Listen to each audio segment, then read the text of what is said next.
बोलिए लक्ष्मी नारायण भगवान की जय।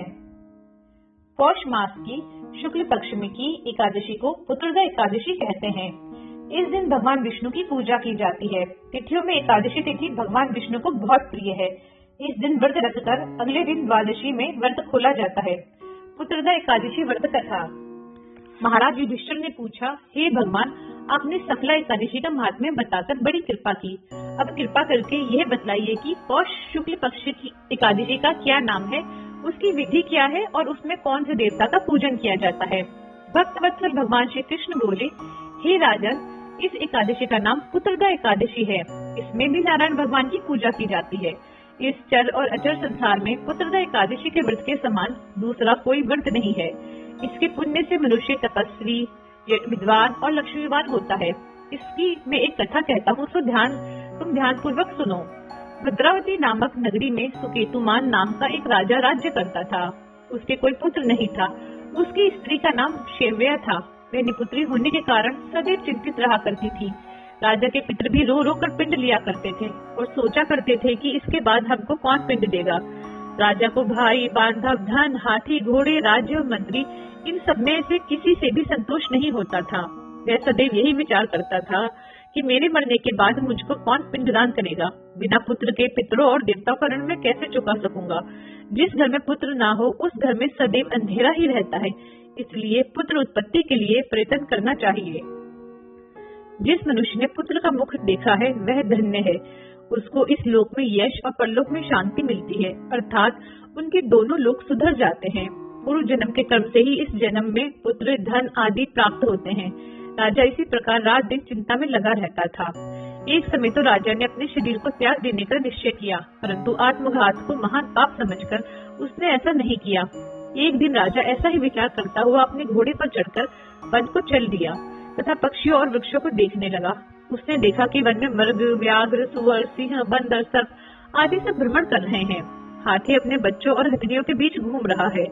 इस वन में कहीं तो गीदड़ अपने कर्कश स्वर में बोल रहे हैं, कहीं उल्लू ध्वनि कर रहे हैं। वन के दृश्यों को देखकर राजा सोच विचार में लग गया। इसी प्रकार आधा दिन बीत गया। वह सोचने लगा कि मैंने कई यज्ञ किए, ब्राह्मणों को स्वादिष्ट भोजन से तृप्त किया, फिर भी मुझको दुख प्राप्त हुआ, क्यों? राजा प्यास के मारे अत्यंत दुखी हो गया और पानी की तलाश में इधर उधर फिरने लगा। थोड़ी दूरी पर राजा ने एक सरोवर देखा।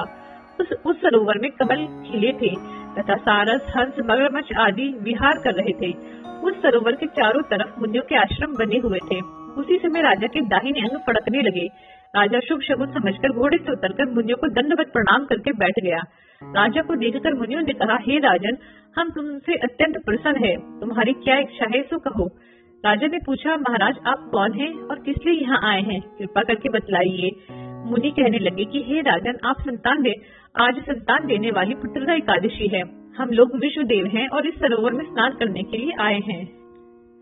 यह सुनकर राजा कहने लगा कि महाराज, मेरे भी कोई संतान नहीं है। यदि आप मुझ पर प्रसन्न हैं तो एक पुत्र का वरदान दीजिए।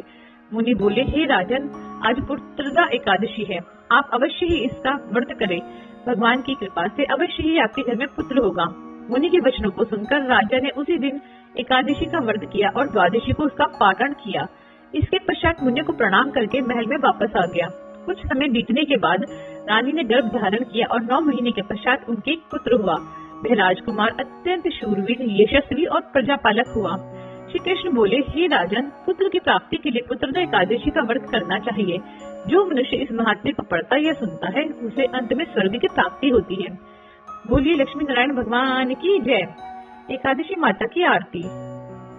ओम जय एकादशी माता, मैया जय एकादशी माता। विष्णु पूजा व्रत को धारण कर शक्ति मुक्ति पाता।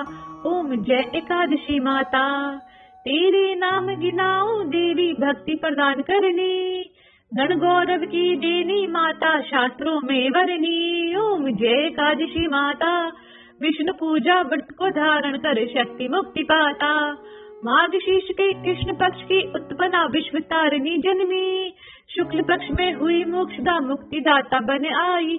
ओम जय एकादशी माता, विष्णु पूजा व्रत को धारण कर शक्ति मुक्ति पाता। पौष के कृष्ण पक्ष की सफला नामक है। शुक्ल पक्ष में होए पुत्रदा आनंद अधिक रहे। ओम जय एकादशी माता, विष्णु पूजा व्रत को धारण कर शक्ति मुक्ति पाता। नाम शततिला माघ मास में कृष्ण पक्ष आवे, शुक्ल पक्ष में जया कहावे, विजय सदा पावे। ओम जय एकादशी माता, विष्णु पूजा व्रत को धारण कर शक्ति मुक्ति पाता। विजया फागुन कृष्ण पक्ष में शुक्ल आमल की, पाप मोचनी कृष्ण पक्ष में चैत्र महाबली की। ओम जय एकादशी माता, विष्णु पूजा व्रत को धारण कर शक्ति मुक्ति पाता। चैत्र शुक्ल में नाम कामदा धन देने वाली, नाम बरतनी कृष्ण पक्ष में वैशाख महावाली। ओम जय एकादशी माता, विष्णु पूजा व्रत को धारण कर शक्ति मुक्ति पाता। शुक्ल पक्ष में होय मोहिनी, अपरा ज्येष्ठ कृष्ण पक्षी, नाम मृदुला सब सुख करनी शुक्ल पक्ष रखी। ओम जय एकादशी माता, विष्णु पूजा व्रत को धारण कर शक्ति मुक्ति पाता। योगिनी नाम आषाढ़ में जानो कृष्ण पक्ष करनी, देवशैनी नाम कहायो शुक्ल पक्ष धरनी। ओम जय एकादशी माता, विष्णु पूजा व्रत को धारण कर शक्ति मुक्ति पाता। कामिका श्रावण मास में आवे कृष्ण पक्ष कहिए, श्रावण शुक्ला होए पवित्रा आनंद से रहिए। ओम जय एकादशी माता, विष्णु पूजा व्रत को धारण कर शक्ति मुक्ति पाता।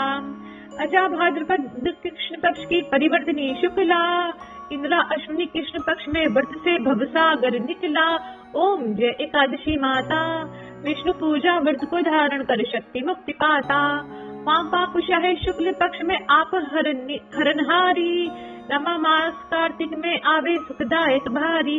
ओम जय एकादशी माता, विष्णु पूजा व्रत को धारण कर शक्ति मुक्ति पाता।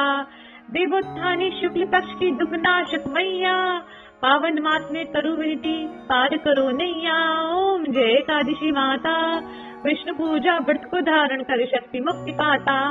परमा कृष्ण पक्ष में होती जन मंगल करनी, शुक्ल मास में होए पत्नी दुख दारिद्र्य हरनी। ओम जय एकादशी माता, विष्णु पूजा व्रत को धारण कर शक्ति मुक्ति पाता। जो कोई आरती एकादशी की भक्ति सहित गावे, जन गुरु दिता स्वर्ग का वासा निश्चय वह पावे। ओम जय एकादशी माता, विष्णु पूजा व्रत को धारण कर शक्ति मुक्ति पाता। बोलिए लक्ष्मी नारायण भगवान की जय, एकादशी माता की जय।